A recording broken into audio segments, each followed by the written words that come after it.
Hey everybody, it's Pim Coop, and January 3rd is the Iowa caucus, and January 10th the New Hampshire caucus, and we need all Ron Paul supporters right now, because this is crunch time, to go out there, to picket on corner streets, to send super PACs, to go out to every businesses, talk about Ron Paul, do presentations if you can, talk to your friends who live there, talk to your neighbors, talk to anybody you know that lives in New Hampshire, Iowa. Go out there, tell them to support Ron Paul. Talk to them, educate them, tell them about our freedoms being taken away, tell them about Newt Gingrich and Mitt Romney being terrible, because we need Ron Paul. It is a question of life or death now, because we are in trouble right now. We have endless wars going on. We have the debt going higher, and no one seems to want to stop it. We have endless drug wars going on. We have African Americans and regular people now in jeopardy of losing all freedoms because of new laws, regulation, and rules that are being enforced by the government. We need Ron Paul in there to say, no, we're not going to do that. We want our liberty back. We want to stop you trying to control everybody, you know, trying to have a watchful eye on us. We want our liberties back. You know, our founding fathers made the Declaration of Independence and the Constitution so the government would have something to follow. That you can't do this, you can't do that. This is what you got to follow. But over the years, the government has taken pieces of the Constitution and said, hey, we don't need that. That was old time. And they wipe it away. So now you got pieces of, you know, this and that they go by and say, hey, well, this is technically constitutional with the Declaration of Independence, the Constitution, the Bill of Rights, you know. But they're not using the whole entire word for word description. If they did, everything they did would be unconstitutional. Yet they don't care. Ron Paul would go back to the Constitution, bring all of our troops home, cut $1 trillion first year, stop the endless wars, stop the radical spending, cut 5 legislative branches in the government. He would do so good in there. Yet the people that are in there, the lobbyists, the people that have been in the White House, people that are intertwined in there, getting money, getting all of this, that have, you know, big portions, big things to do in there that you don't hear on the news, they would lose their jobs. And they don't want that. That's why you got the media and people telling you, hey, Ron Paul's crazy with his foreign affairs. He's crazy about, you know, this, with that. He doesn't care about African Americans because of what's in his newsletter that was written 20 years ago. First off, the newsletter has been written 20 years ago. It's been debunked. He said he never read it. He didn't do anything. Yes, he probably made a mistake by not reading it, but because he was a doctor at the time, he was writing, doing a lot of stuff, he's not going to sit there and read every single newsletter that's written.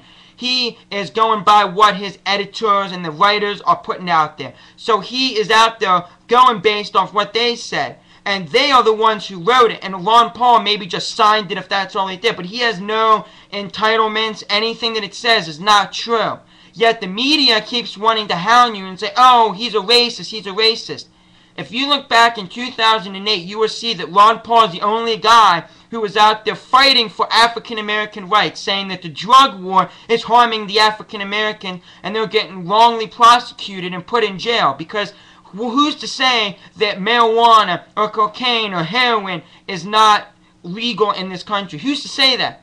Who's to say we can't have that legal? Because what we're doing is we're saying, hey, we're saying you can't have it, so we're infringing upon your right. America's supposed to be a free, prosperous country where you can do almost anything you want without harming or hurting anybody else.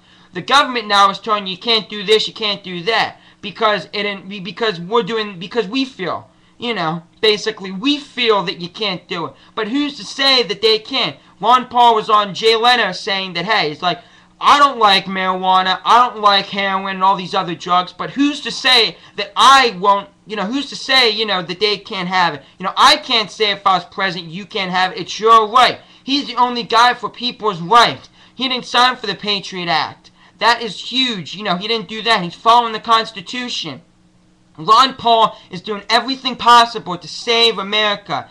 You know, he wants to audit the Federal Reserve for spending and spewing out all of our money. He's the only guy out there preaching about saving liberty and the pursuit of happiness. He's the only guy out there fighting for American people. No, Newt Gingrich and Mitt Romney, who are considered the two front runners and the guys who are supposed to be the top dogs, are out there, you know, saying, no, he's kooky, he's crazy. They're going after him for his newsletter. You know what? There's nothing that anyone can do and say against Ron Paul because he hasn't done anything wrong. He's been married for over 50 years to the same woman. He's been on point with everything he said in his campaign promises and stuck through with them and never flip-flopped on ideas. Nobody on any of the debates can say, well, Ron Paul said, no, he has not said that and done this. He's done what he said he was going to do. He's followed through, never raised taxes, never flip-flopped, never supported any bailouts of any companies, never supported any, stimulus plans, doesn't support anything Obama's done,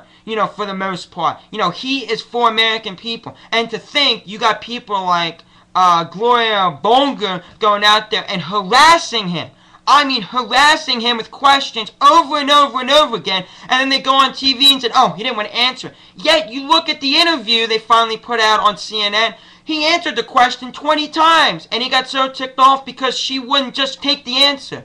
The problem is that the media is trying to crumble Ron Paul, make him to nothing so you would think he's a nothing so you won't vote for him. You got to go out there, vote for the guy, preach about him, do whatever you can to get this guy elected because he is the last hope for America. Because Rand Paul is not going to run for president anytime soon, so we need Ron Paul in there. Because if we get Ron Paul in there and we start showing people, hey, this is how you run a country, this is how a country is run, people will start getting their jobs back, stop getting money back in their pockets, stop spending the government's money when they take our tax dollars. That's all they do is waste our money, waste our liberty, taking everything away. They're kind of acting like a Hitler to us without killing us. And we don't want that. And if you don't want a Hitler, if you don't want any of that, Ron Paul's your man. But if you want the same status quo, the same type of person, the same everything back in the White House, fine, vote for Newt Gingrich and Mitt Romney. There's so much corruption between the two of them. They're so bad for America, flip-flopping on ideas, supporting Obamacare, supporting lobbying, taking money from taxpayers and all this. If you support them, you're just supporting the same type of person. You're supporting an Obama-Bush type person who's going to take your money, spend it, keep these endless wars, keep all these people, without homes, without jobs, stop, with all of these, not cut any of the programs, any of the, programs, like I said, and any of the other, places, anybody that's in the White House doing harm, they're going to keep them. Ron Paul is the only guy who will stop all the shit that's happening in America. So Ron Paul is the guy. Go out there, protest, do whatever you can to get his name out there in Iowa and New Hampshire. Because if we have good start-offs in Iowa and New Hampshire, I feel that will spread throughout the whole country. People have to recognize, the news organizations, people will have to say, hey, we got to start talking to Ron Paul. He's an actual candidate. And we can overthrow the media because they're telling you not to vote for him. Vote for Ron Paul. He's the only guy for change.